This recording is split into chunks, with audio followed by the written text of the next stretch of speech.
Greetings, Crocoduck Army. An extra greeting as well to Daniel, also known as MrRepzion on YouTube, and the subject of this video.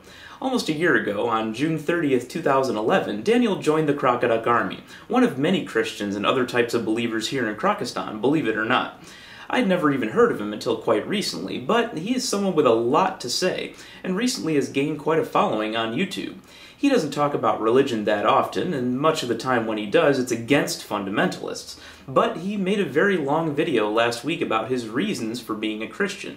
To his great credit, he was very upfront and clear about his reasons for making the video, saying it was only about his reasons and not about evidence or proselytizing, and that it's because people had asked him to explain it.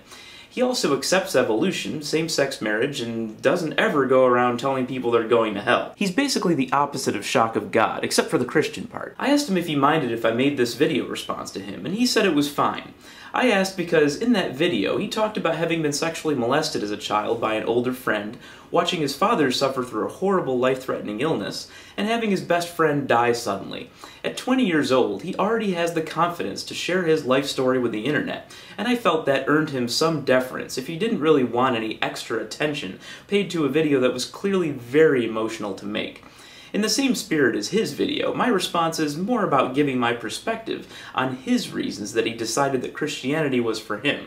While any video on this topic can sort of be seen as a tool to promote a position, the purpose of this video is not to convince him of anything. Well, except that Fluttershy is the best pony. That's absolute truth, Daniel. Daniel's reasons for believing are a lot like the reasons I've heard from other Christians, some of whom have long abandoned Christianity. Being an American, his family and local culture certainly embraced it, and his interest in religion was encouraged by his parents at an early age.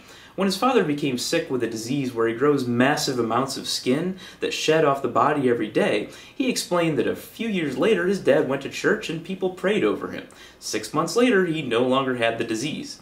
I did some research on the disease, and it seems that the form he may have had does often stop spontaneously, but it seems that Daniel gave the credit to the people who prayed for him, and thus to God.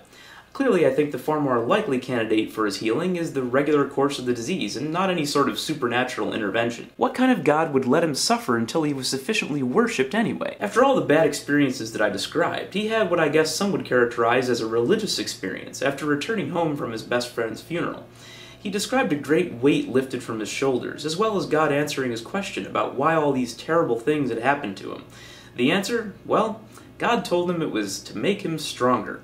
I found this reasoning puzzling. I asked him that if God had made him stronger for these things, did he cause these things?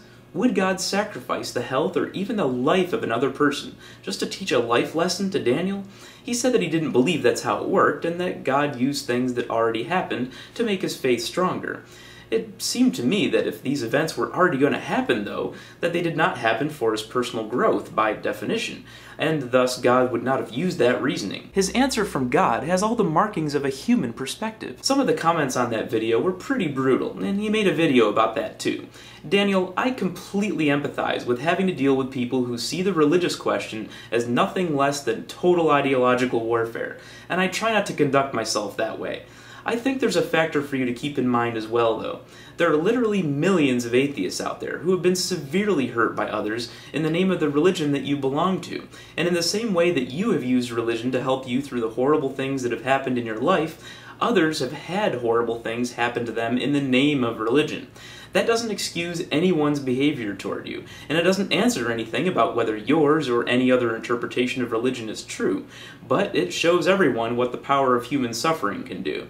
I recommend that people subscribe to you, Daniel, not because your religion has merit, but because you have merit, and because your personal version of religion seems to put people first. And to me, that's the most important core belief.